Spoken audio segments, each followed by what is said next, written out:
E aí, pessoal, o programa Nos Bastidores começando e a minha convidada é a farmacêutica e política brasileira, filiada ao PCdoB, que tem base no Amazonas, Vanessa Graziotin. Ela já foi vereadora, deputada, senadora. Hoje é a nossa entrevistada aqui, porque, Vanessa, nós só estamos apenas entrevistando as mulheres para essa temporada do programa Nos Bastidores, mostrar esse empoderamento, que mulheres têm conteúdo, têm muito a oferecer, e o lugar da mulher é onde ela quiser, e ninguém melhor do que Vanessa Graziotin para conversar sobre esse assunto.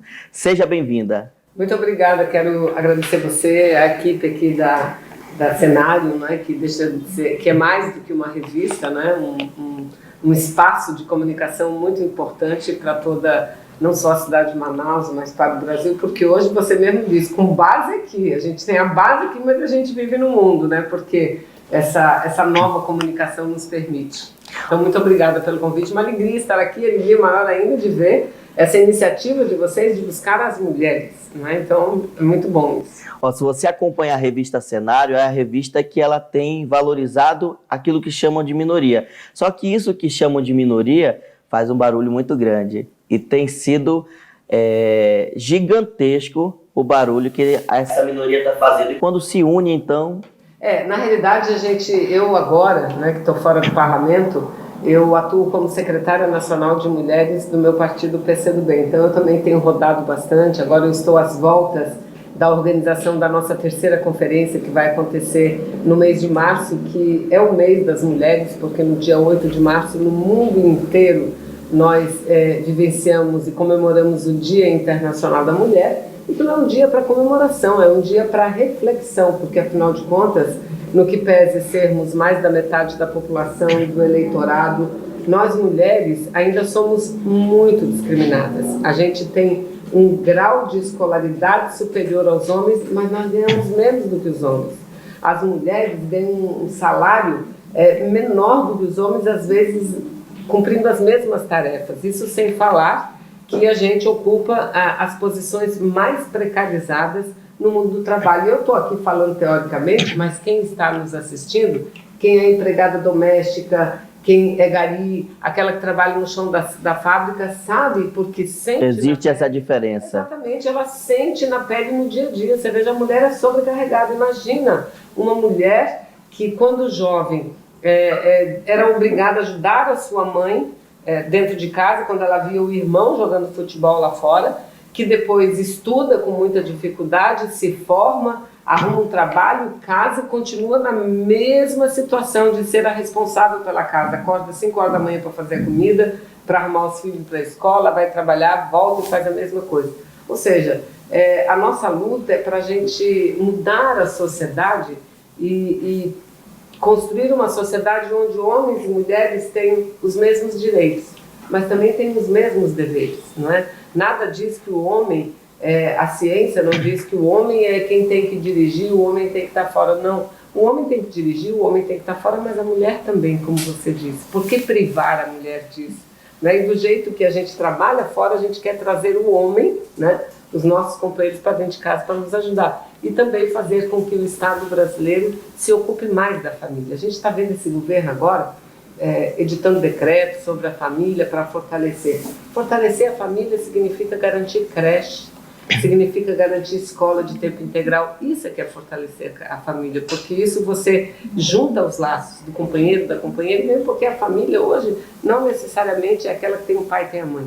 40% dos lares, que são famílias, são mantidos exclusivamente por mulheres. Então, parabéns aí por vocês colocarem a mulher em primeiro lugar, porque a gente precisa muito. A nossa líder é mulher, a nossa chefe aqui, diretora-geral, é mulher, mostrando aí... Competente, reconhecida. Nacionalmente e agora internacionalmente, por conta da Bandidos na TV, né, da Netflix. Sim. Agora, o que a gente pode perceber é que essas lutas, essas bandeiras, elas são um pouco esquecidas durante os trabalhos parlamentares. Durante os seus mandatos, tanto como vereadora, deputada, senadora, você lutava, buscou melhorias para essas bandeiras? Há muito. Eu não vou começar a listar aqui, porque senão a gente poderia passar a manhã inteira, mas um dos meus focos principais, além do Amazonas, da Zona Franca de Manaus, de onde vem o sustento da maior parte da nossa gente aqui, né? Nosso projeto de desenvolvimento, a nossa base de desenvolvimento. Então, o parlamentar do Amazonas tem como obrigação defender o seu estado e a sua gente. Além disso, eu sempre peguei essa bandeira feminista, né, e como prioridade, tanto que no Senado eu fui, durante o projeto que criou a Procuradoria da Mulher do Senado, foi de minha autoria, né? Eu tenho inúmeras leis, por exemplo, a lei da importunação, grande parte das mudanças da Lei Maria da Penha são leis de minha autoria.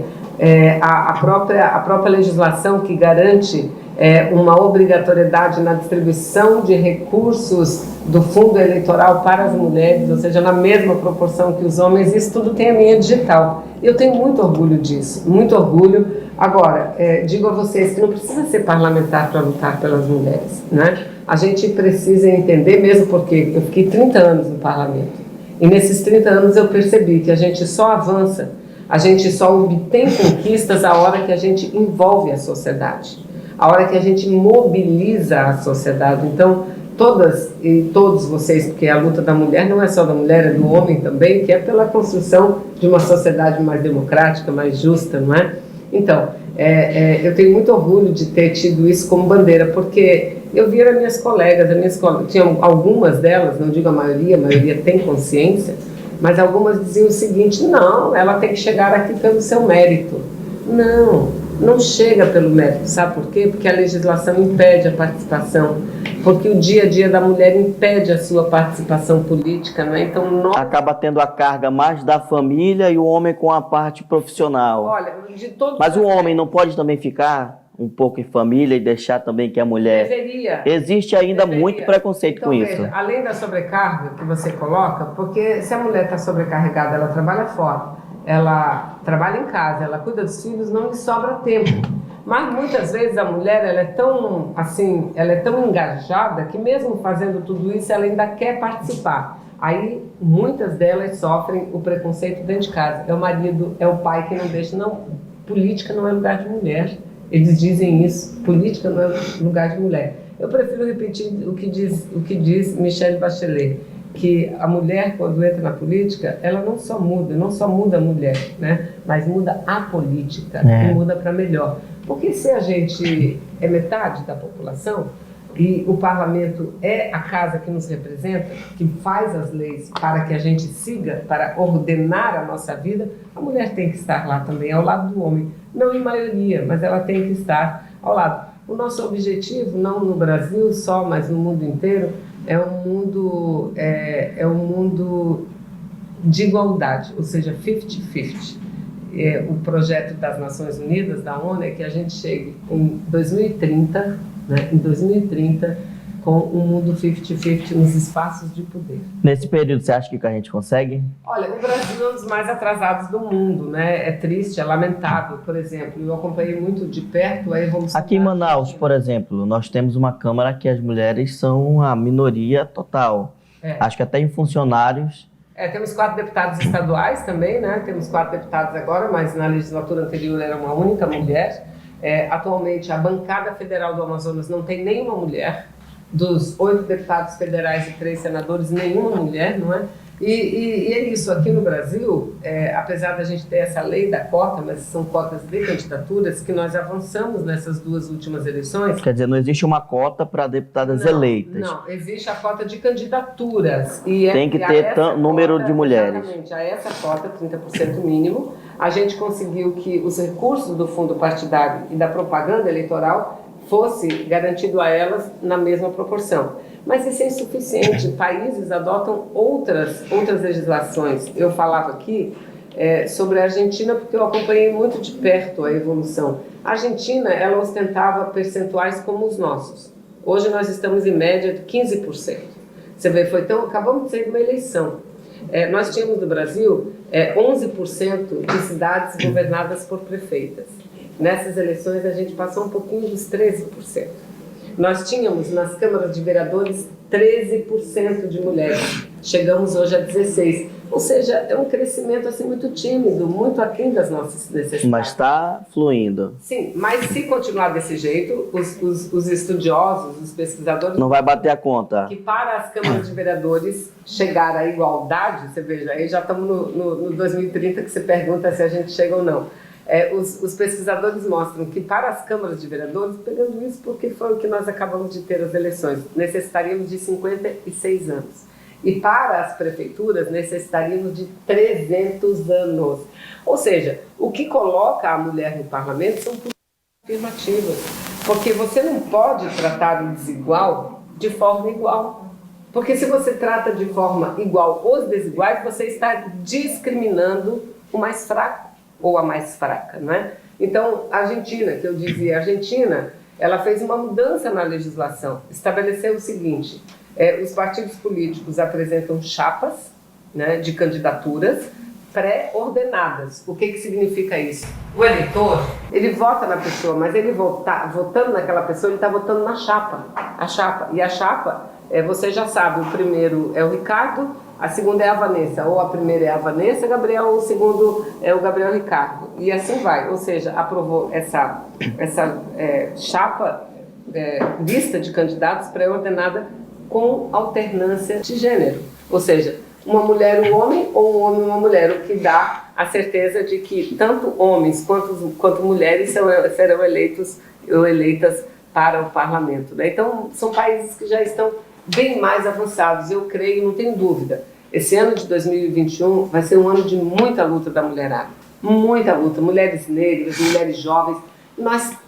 A consciência, como você disse, está cada vez maior e nós não podemos mais aceitar calados que falem por nós. O que nós queremos é tudo sobre nós, por nós. Existe agora uma diferença entre as mulheres de esquerda e as mulheres de direita, porque no discurso nós podemos acompanhar que as mulheres de direita, elas defendem o espaço da mulher, mas de uma outra forma ela entende a submissão da mulher ao homem. Então não dá para entender como é que eu posso querer ser igual se ao mesmo tempo eu me coloco inferior. E já na esquerda eu acompanho, por exemplo, olha, não que eu esteja levantando bandeira de esquerda ou direita, eu já falei, vou até falar publicamente, quem foi meu candidato na eleição para presidente? Bolsonaro. Eu falei, então antes que alguém venha dizer, ele é de esquerda, é comunista, não. Mas eu estou dizendo o que eu vejo aqui hoje nessa situação, o cenário de hoje mostra que as mulheres da esquerda elas são muito mais preparadas, elas têm um engajamento melhor e elas se preparam não só para o discurso, mas o discurso rico de técnicas e com base em dados, isso é muito importante.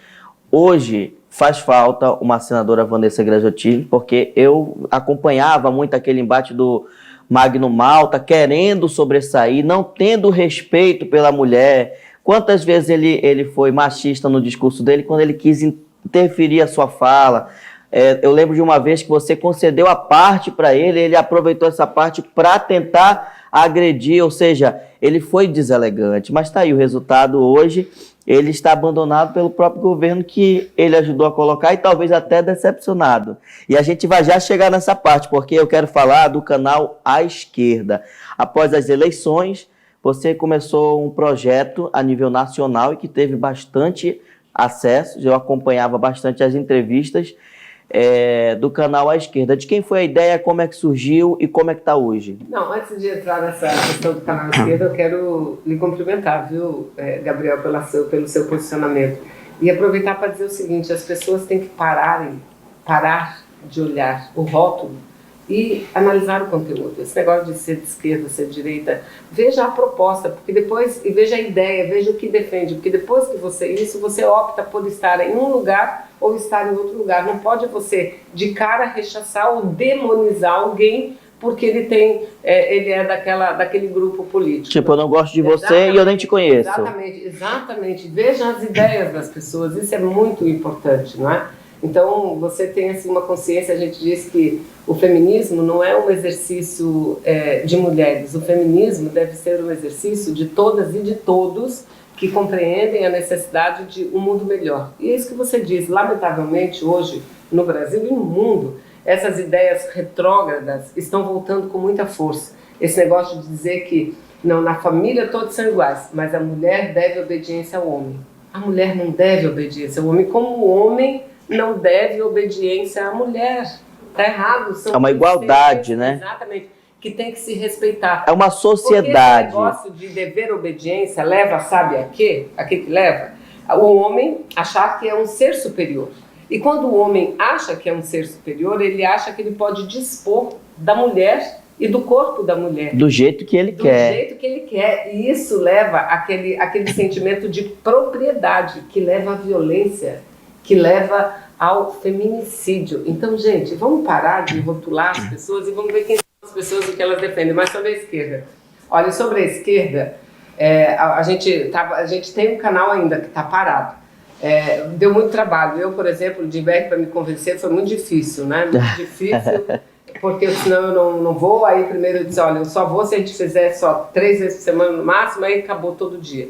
Era muito trabalhoso, mas é isso que você diz, acho que nós ajudamos muito, nós fomos um dos precursores nessa área, né? Só que daí veio esse ano, o ano eleitoral. Ele era candidato, ele foi eleito vereador no Rio de Janeiro com uma excelente votação, ainda está com problema judicial, né? Para tentar assumir? Para tentar assumir, mas teve uma belíssima votação, principalmente se levar em consideração, porque ele é uma pessoa muito visada, né? Então ele foi muito agredido pelo outro lado da política, não é assim como eu me acontece. Olha só, eu vou abrir uma aspa aqui, porque eu vou abrir um parênteses, na verdade. Na campanha de 2012, você teve 311.607 votos. É muita gente que votou e eu tenho certeza que você não apertou na mão dessa galera toda. É humanamente impossível você falar com toda essa galera assim, pessoalmente, num período curto de eleição. Agora, em 2018, você cresceu, teve 373.948. Ou seja, existem pessoas que acreditam em você, no seu trabalho, e que, de uma certa forma, foi beneficiada com o seu mandato. Certo? Então, hoje, aqui em Manaus, a esquerda, você vê ela como fortalecida, ela deu uma enfraquecida? Qual é a sua visão hoje da esquerda no Amazonas, em Manaus? Eu acho que aqui nós temos sobressaem os problemas que nós vivenciamos nacionalmente. E eu digo isso assim com muita tristeza. Acho que as esquerdas ainda não conseguiram um grau de entendimento necessário para o seu próprio crescimento e para o bem do país, para o bem da sociedade. Com isso eu quero dizer o seguinte, está tudo muito dividido. Nós tentamos muito nessa eleição de 2020 criar um grupo único. Se nós tivéssemos apresentado o bloco mais de esquerda, quem é o bloco mais de esquerda ou centro-esquerda? Para além do PCdoB, do PT, do PSOL, da Rede... do PSB, do PDT, se nós tivéssemos PT, não sei se falei, um único candidato, nós estaríamos no segundo turno. Faz toda uma diferença. Eu não tenho dúvida disso. Eu imaginava você candidata a prefeita. O que aconteceu? Aconteceu que eu fui muito instada pelo partido, localmente, nacionalmente, para ser candidata, mas eu pedi um tempo, nunca fiz isso, eu sempre fui... Afinal, você teve 30 anos contínuos, gente, né? 8 anos em Brasília, indo e vindo, passei algum tempo indo e voltando. Eu não consigo... 20 anos em Brasília. 20 anos só em Brasília, né? Só em Brasília, 10 anos aqui na Câmara de Vereadores e 20 anos em Brasília. Então, claro, eu sempre fui uma pessoa que me dediquei muito a isso, né? Como dos meus colegas, desde aqui de Manaus, da Câmara até da Câmara Federal, do Senado, e aqueles que eu acompanho de outras casas legislativas, são pessoas que mantêm a vida parlamentar e, paralelamente, mantêm a sua vida. Ou até mesmo viram empresário, viram isso, viram aquilo. Eu me joguei de tudo. Eu me joguei de corpo e alma, né, nessa representatividade, né, na representatividade do parlamento. Então eu me dediquei sempre muito. Aí eu pedi, olha, gente, eu preciso de um tempo. Eu preciso voltar a ficar lá onde estão as pessoas, porque eu quero enxergar. Né, e eu estou tendo essa possibilidade. Agora, eu volto em 2022, já tomei essa decisão. Já está se preparando? Já tomei a decisão, vou ser candidata a deputada federal, porque nós temos a mudança na legislação, os partidos hoje não podem mais coligar para proporcional, apenas para os executivos, né, para os cargos majoritários, para proporcional não. Então a gente vai ter chapa própria. Então Você já falou isso em algum outro lugar? Acho que publicamente não. Então tá aqui, ó. Vamos usar exclusivo aqui na Revista Cenário. senadora Vanessa Graziotti, ela que está hoje à frente do canal à esquerda, que está de férias, né? O canal à esquerda. E quando é que vai voltar? Vai ser, olha, já declarou aqui a candidatura dela 2020, a pré-candidatura, né? É que eu estou com os projetos, a gente deve voltar, mas a gente deve voltar num novo formato. Não... Eu vou lá nesse canal à esquerda. É gravado em Brasília? É gravado aonde a gente quiser. Ele era transmitido de Brasília. Legal. Mas, às vezes, é por isso que eu acompanhava a mudança do cenário. Exatamente. A gente começou os primeiros programas, a gente foi para São Paulo, porque a gente fez um acúmulo de entrevistas, você até ria de mim da nossa dancinha ali.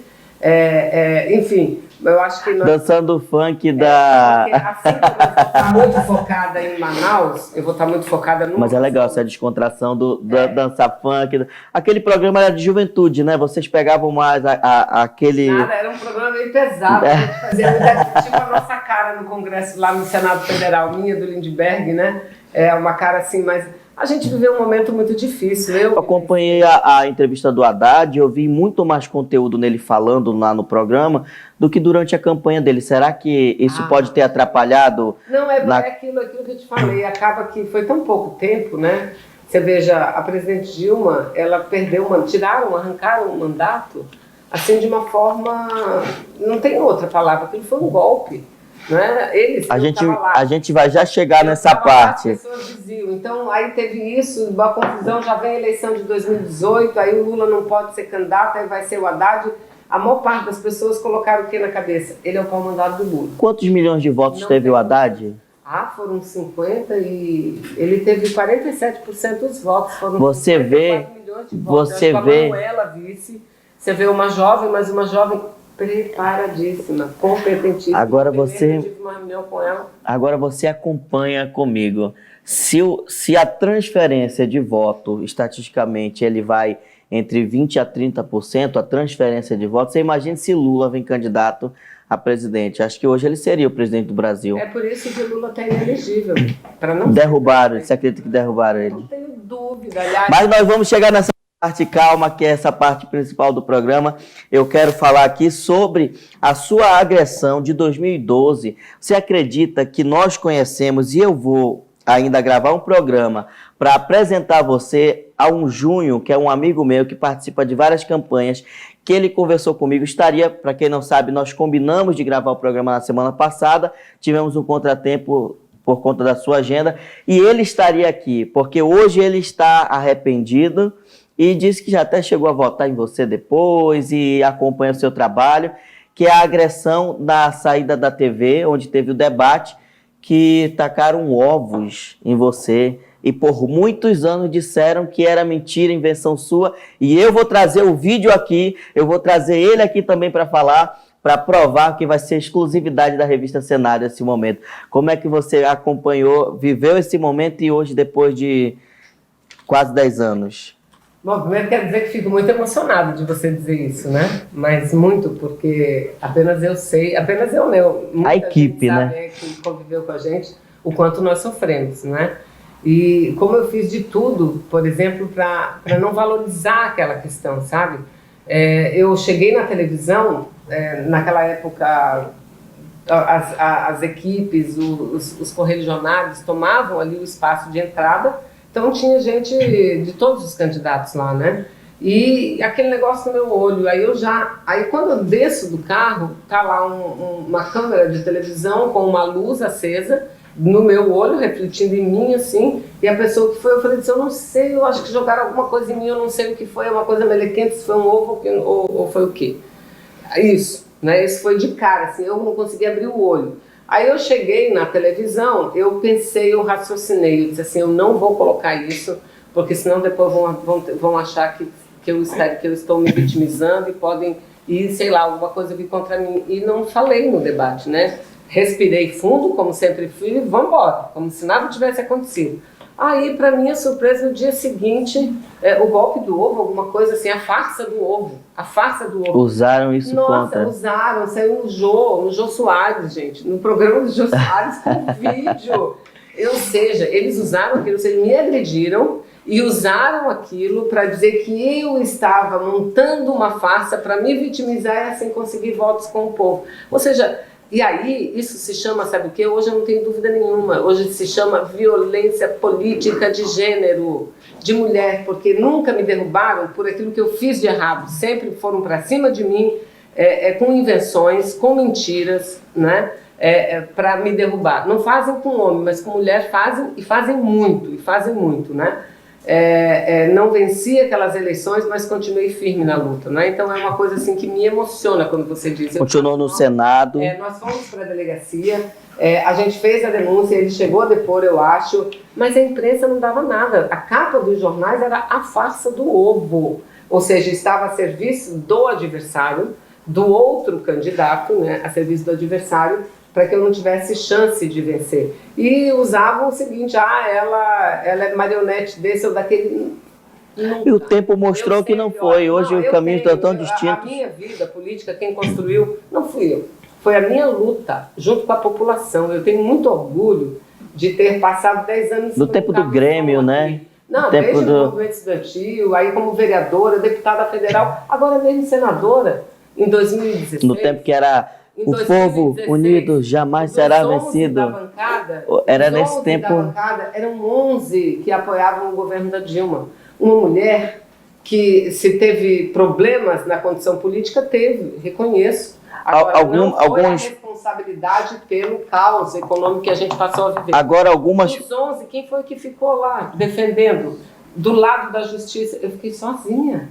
E ficaria de novo. Eu acompanhei aqui, até botei, ó, linha de frente, até coloquei aqui, porque eu acompanhei e fui pesquisar. Eu acompanhei de perto, fui pesquisar sobre essa situação e agora nós vamos entrar nessa parte do impeachment da Dilma, da prisão, da condução do Lula até a prisão dele. Eu quero agora convidar você a prestar atenção, porque o que nós vamos falar aqui é com muita propriedade e também estamos abertos à sua opinião, ao seu ponto de vista, mas... A Vanessa acompanhou de perto o impeachment da Dilma. Ali, muita gente dizia que todos os procedimentos que ela havia feito no governo dela eram o mesmo que outros presidentes haviam feito. Na época dele, não deu tanta treta como deu na época dela. Agora, você acha que o fato por ela ser mulher e ter o pulso firme, porque eu imaginava que a Dilma ia se entregar, ia dizer não quero mais, vou renunciar. Ela emagreceu, ela passou 60 dias sem falar com a imprensa, ela ficou de uma forma ali, mas ela não entregou até o último minuto e ainda se recusou a descer a rampa porque ela foi eleita e ela não ia abrir mão do mandato dela. E você acompanha tudo de perto, conta pra gente. Então, foi talvez o momento mais marcante dessa minha jornada política dentro do parlamento, né? Porque o golpe, o impeachment aconteceu em 2016, impeachment entre aspas, o golpe, né? Mas ele começou lá em 2013. Não sei se vocês se lembram, aquelas grandes manifestações que teve aqui no Brasil inteiro. Para que não passasse do ônibus, aquelas manifestações enormes, né, que diziam que era espontânea. Não, aquilo era tudo dirigido, aquilo já vinha no WhatsApp, aquilo já vinha na internet, tudo uma grande articulação. E isso não é teoria da conspiração, isso é fato. Ali eles começaram um movimento para desgastar o governo da Dilma, em 2013. Chegou 2014, nas eleições, eles achavam que venceriam as eleições. Eles quem? Os que eram contrários ao projeto de Minha Casa Minha Vida, do Bolsa Família, Luz para Todos, do fortalecimento da Petrobras, do pré-sal, do novo marco regulatório do petróleo no Brasil, Luz para Todos. Achavam que era botar dinheiro fora, né? Então eu me refiro a essas e a essas pessoas. Aí achavam que venceriam as eleições, não venceram. Eu estava lá no Senado, eu estava lá. Quando o Aécio, que foi o candidato derrotado... Quando as discussões começaram, né? O Aécio, o candidato derrotado, subiu na tribuna do Senado, ele batia na tribuna do Senado e dizia, ela não vai governar. Ele dizia isso, ela não vai governar. E o Brasil já entrando numa crise econômica. Ali era a hora, porque era Brasil, era a Rússia, era a Argentina, o mundo inteiro, a Alemanha, a Europa, tudo numa crise econômica. Os Estados Unidos tinham vindo uma crise em 2008, deu uma subidinha e cai a Europa, né? Então, nós estávamos envolvidos com uma crise econômica que exigia unidade para que medidas fossem adotadas, tirar o Brasil da crise, voltar a ter emprego, pois eles não deixaram. Primeiro começou com o Aécio Neves derrotado. Entraram com processo na justiça, um monte de processo de impeachment que não era aceito, um monte de coisa. E aí, tentando derrubá-la, principalmente lá no TSE. Aí o MDB, que era do vice, entra no meio, o PMDB entra no meio. Se juntam e dizem, ela não vai governar. Isso tudo a gente convivendo com eles. E aí inventaram aquela tal da Janaína, né, por R$45 mil, ou R$40 mil, não lembro, escreveu lá o pedido de impeachment, que era uma farsa, que você disse aí, pedalada. Você veja, num momento com tanta denúncia de corrupção, tanto processo, não há um processo contra Dilma, nenhum. Então vamos olhar onde é que está a Dilma e vamos olhar onde é que está o Sérgio Moro agora. Sérgio Moro. Onde é que está o juiz tão ético? Vamos olhar as denúncias sobre quem está na presidência da República hoje, que não são invenções da oposição, são fatos de patrimônio adquirido com dinheiro vivo, rachadinho, vocês são provas, né? Mas daí tiraram ela. Então foi muito difícil, e eles do nosso lado diziam... E na época dela não teve interferência na Polícia Federal?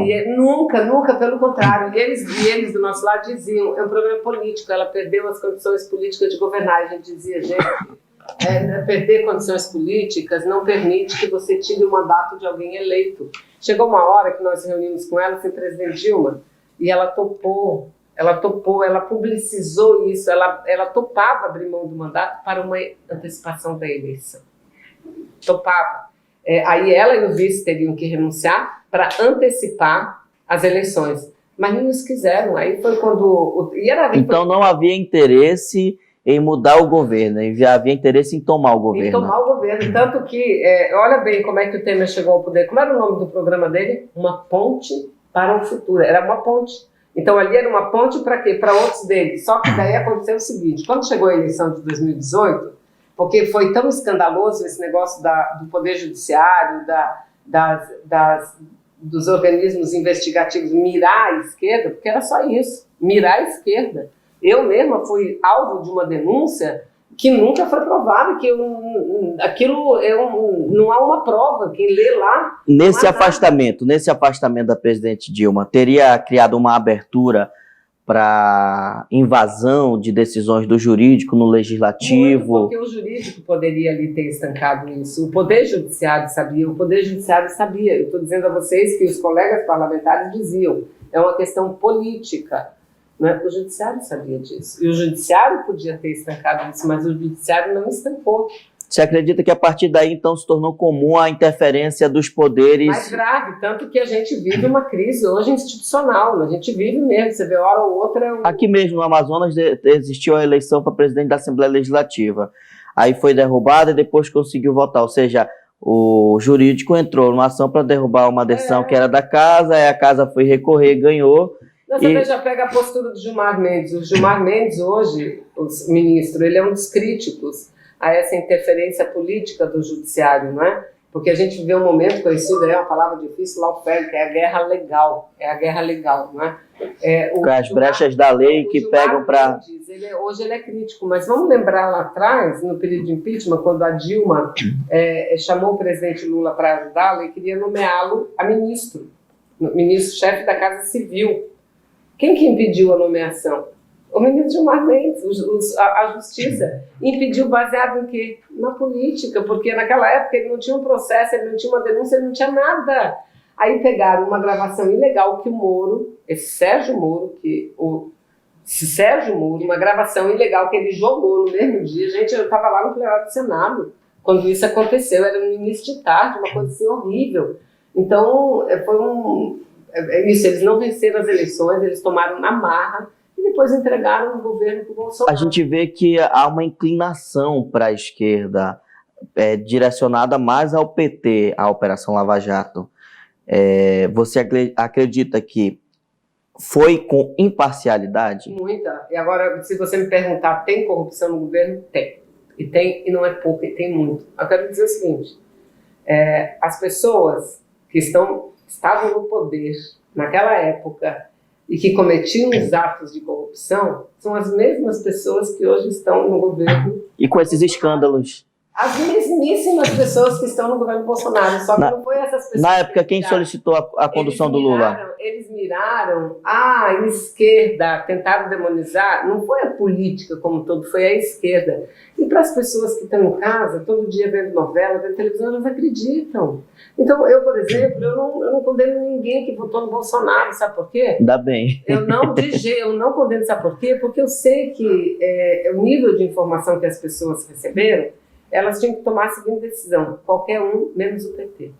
Qualquer um menos o PT. Para quê? Para acabar. Foi o que bateram na ênfase. Para acabar a roubalheira e para o Brasil voltar a gerar emprego e a crescer. A gente percebe que o governo ele já começou mal, porque os próprios aliados foram ruindo ao longo do tempo. E essa a diferença hoje que eu consigo enxergar na esquerda, na direita, é que a esquerda ela é muito unida. É aquela ninguém solta a mão de ninguém, é fato. A direita hoje ela está dividida. Quem entrou com o Bolsonaro já saiu pela janela ou está denunciando outros. E agora tem aquele que foi até saiu agora do governo e está denunciando o filho do Bolsonaro. E está uma bagunça que a gente não consegue entender. Está igual novela, uma reviravolta. E ele comemora tantos dias sem corrupção no governo. Mas imagina, quantos dias sem corrupção. Ele trocou agora o ministro, Bruno Pacheco, me ajuda, ele trocou agora o ministro de Turismo. Para dar para o Centrão, que são essas pessoas que eles falam Centrão, mas na realidade é de direita também, né? A diferença é que o Bolsonaro é da extrema direita. Agora tem a eleição para... Aquilo que ele criticava, ele está cedendo. Ele sempre foi. O Bolsonaro, eu convivi com o Bolsonaro 20 anos. Eu cheguei lá, ele era deputado federal, eu fui deputada federal com ele 12 anos. Ali na mesma... Pergunta quantas palavras eu troquei com ele. Nada, era assim de plenário. Tem até os vídeos que muita gente me manda, não sou nem eu, me manda eu dirigindo mesa, ele falando. Porque ele só subia da tribuna para esculhambar as mulheres, para elogiar a ditadura militar, elogiar a tortura. Ele só fazia isso, né? E é isso, aquela rachadinha, enriquecendo com o dinheiro do parlamento, assim, uma coisa... Mas aí as pessoas, eu não acreditava na eleição dele, mas aí depois eu fui enxergando e percebendo que foi tão duro o ataque à esquerda que o povo mesmo dizia, não, ainda é melhor, não gosto dele, mas ainda é melhor do que voltar essa esquerda para o poder, que rouba, que está tirando emprego, que está falindo o Brasil. Não é nada disso, gente, pelo contrário. O nosso projeto é de um país forte, que gera emprego, que cuide das mulheres, que cuide dos pobres. Você veja, eu vivi essa transformação de filha de empregada doméstica fazer faculdade pública sem pagar, ou ter uma bolsa para ir numa universidade. Foram criadas mais vagas nesse período que o Lula foi presidente nas universidades públicas do que em toda a história da República. Toda a história da República. Eu sou oriunda da Universidade Federal do Amazonas, minha filha. Eu, quando entrei na Universidade Federal, tinha 1000 e pouquinhas vagas. Está aqui o Antônio Carlos, aqui me acompanhando, que também nós entramos na mesma época, 1000 e poucas vagas. Quando o Lula chegou ao poder, ou seja, quantos presidentes passaram? Era a mesma coisa, as mesmas vagas. E depois dobrou. Hoje você tem um curso de medicina que está prestes a fechar. Com o governo que assumiu agora, ouvi falar até em redução, né, dos investimentos para a educação. Não, ouvi falar não, eles estão tentando isso. Ainda continua? Continua, inclusive, recentemente, votando a regulamentação do Fundeb, que é o Fundo do Desenvolvimento da Educação Básica, eles desviaram o recurso para unidades particulares de educação. Poxa, escolas particulares não precisam do dinheiro público. Quem precisa do dinheiro público são as escolas públicas, as universidades, as escolas públicas, né? O Senado mudou agora. Vamos ver o que vai acontecer voltando a... Olha o que eu anotei aqui. No dia 11 de março de 2016, você comentou durante a sessão plenária que a Lava Jato poderia se desmoralizar. Passados esses anos, nós estamos em 2020. Como é que você vê essa situação? O juiz da Lava Jato se tornar ministro, romper com o presidente, ficar sem as provas contra o Lula não serem encontradas, os processos contra eles arquivados. Você acredita que essa já é a desmoralização da Lava Jato? Eu acho que os fatos falam por si, né? Eu sempre costumo dizer que palavras o vento leva. As ações, a realidade o vento não consegue levar, ela fica. E a gente sempre dizia isso, olha, quando a gente reunia com eles lá, nosso grupo, durante o impeachment, a gente dizia assim, a gente sabia que nós não tínhamos voto. que ali nós não íamos convencer. Vocês já chegaram naquela sabendo que não iam? As pessoas, os parlamentares, os senadores, os deputados já estavam decididos, porque um ganhou o Ministério A, o outro ganhou não sei o quê, o outro ganhou não sei o que lá. Então eles estavam decididos. Mas a gente dizia, nós não podemos afrouxar, nós não podemos parar. Entregar de mão beijada. Porque isso vai ficar para a narrativa, isso vai ficar para a história. E é isso que você diz.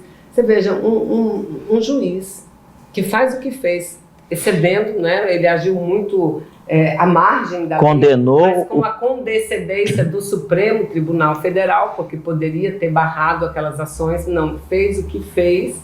Você veja, a prova quando o presidente Lula foi uma fotografia que ele foi visitar um apartamento, gente. Foi visitar um apartamento, né? Então, um juiz que fez o que fez, que tinha a posição que tinha, depois de eleito um presidente com as características do Bolsonaro. E foi falado que não havia interesse político. A denúncia dele não é de agora. Olha o que é aval do açaí. Olha, não é de agora, não. Não é de agora, não. E ele, muitos crimes que ele cometeu, ele reconhece indiretamente. É tão besta que reconhece. Não viu ele falando daquele cheque da Michelle?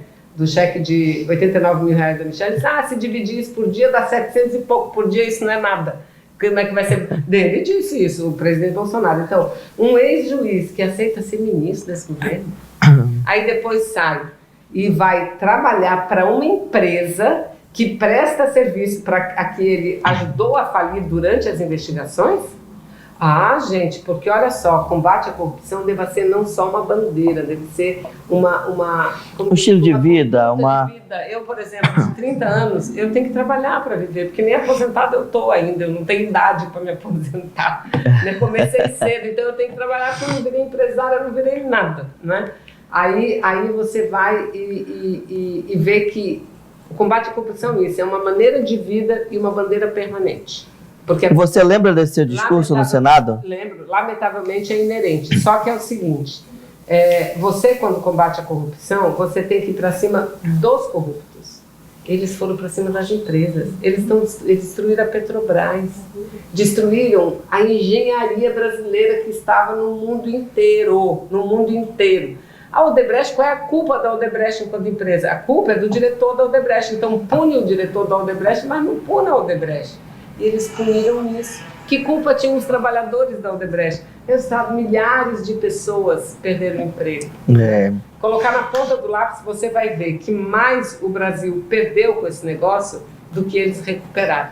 E olha, recuperaram dinheiro para eles. Lembra daquela fundação exposição que eles fizeram? Não, e a Fundação Lava Jato pegar o dinheiro para eles. Não. Então, eles estão administrando a fortuna. O Supremo agora está barrando um pouco, né? Inclusive um dinheiro, Mas você acha que eles conseguem? A Lava Jato acabou, gente. A Lava Jato acabou porque eles já cumpriram o serviço deles, que era tirar a esquerda do poder. Então, esse negócio de combate à corrupção nunca foi o objetivo deles, não. O objetivo deles era chegar ao poder. Você acha que o filho do Bolsonaro, Flávio, que é o 01, ele escapa ou Espero que não, porque se a justiça tiver vergonha na cara, o processo dele caminha, ele perde. E se ele não tem nada a esconder, por que ele fica se blindando? Ele tem muito a esconder. Olha só o caso aí do ex-advogado dele, escondendo. É muita coisa, gente.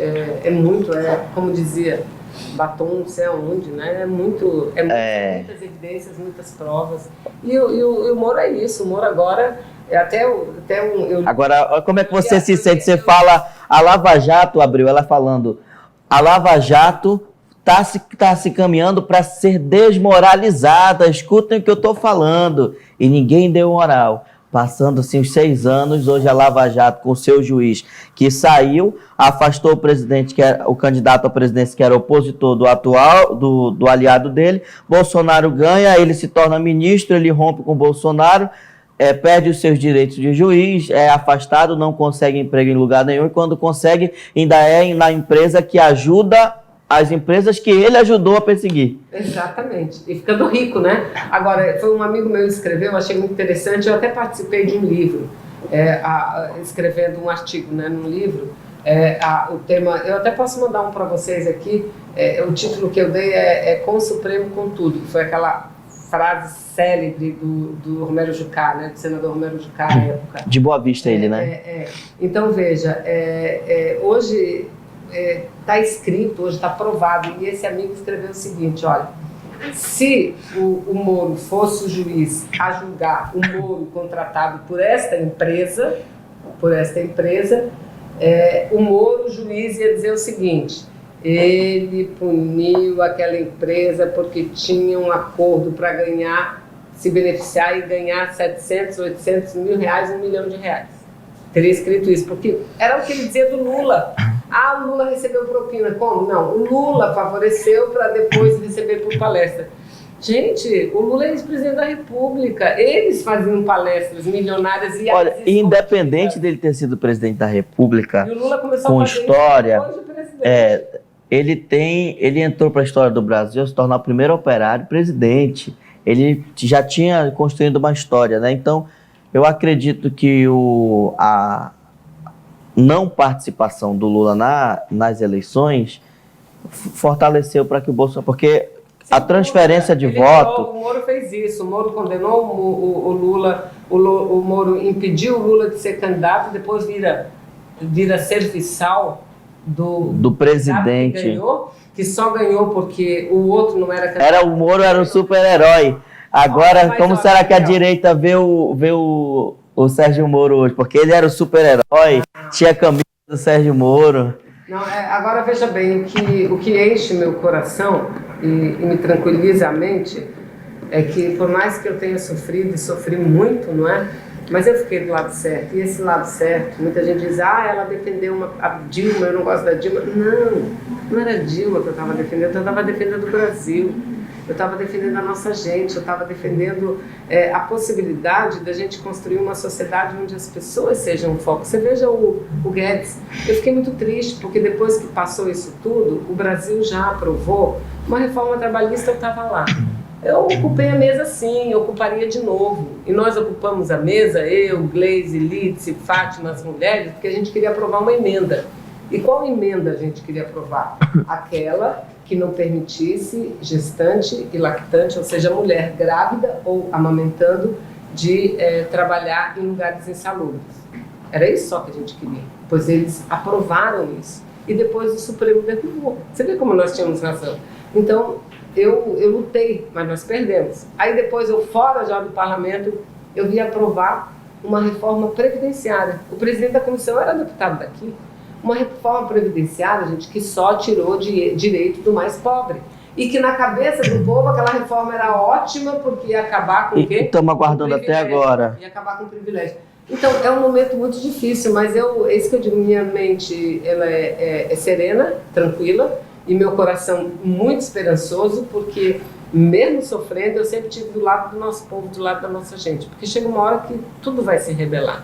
Vai se rebelar porque as pessoas não podem continuar sendo penalizadas por algo que não são elas as culpadas. Elas vão perder a possibilidade de fazer uma faculdade, de ganhar um emprego bom, a mulher vai continuar sofrendo, lavando roupa, cozinhando dentro de casa, dentro do péssimo salário, está sofrendo a agressão de companheiro, né? Então é isso tudo que me mantém na luta. Por isso que eu digo, eu não fui candidata, mas para a gente ser político não precisa ter mandato. A gente faz sempre, é isso que nós estamos fazendo, é isso que você está fazendo aqui, é isso que eles estão fazendo, escrevendo, e a gente tem que escolher o lado. E o bom é quando a gente escolhe o lado da maioria.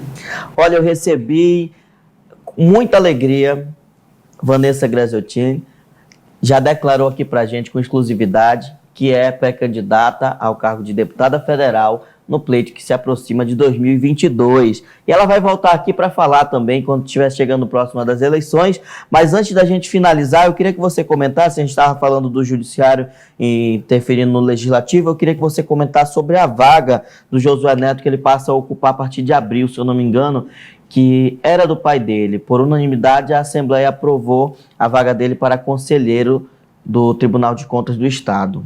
Olha, esse é uma coisa assim, bem complicada, que esse é um desfecho, mas de um processo que vem lá de trás. A gente tinha o governador aqui do Amazonas, que foi eleito com uma bronca minha, foi eleito com aquele discurso, a nova política, combate à corrupção. É um governo que se acabou, estava à beira de perder o mandato de governador, e aí eu repito, não é por pedalada não, foi por superfaturamento, na compra de equipamentos de saúde em plena pandemia.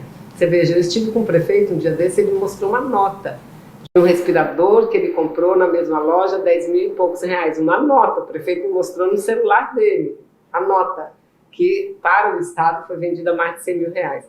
Aí o governador estava perdendo completamente a condição de governar. A Assembleia ia para cima dele. Mas o arranjo político foi feito e ele loteou o governo.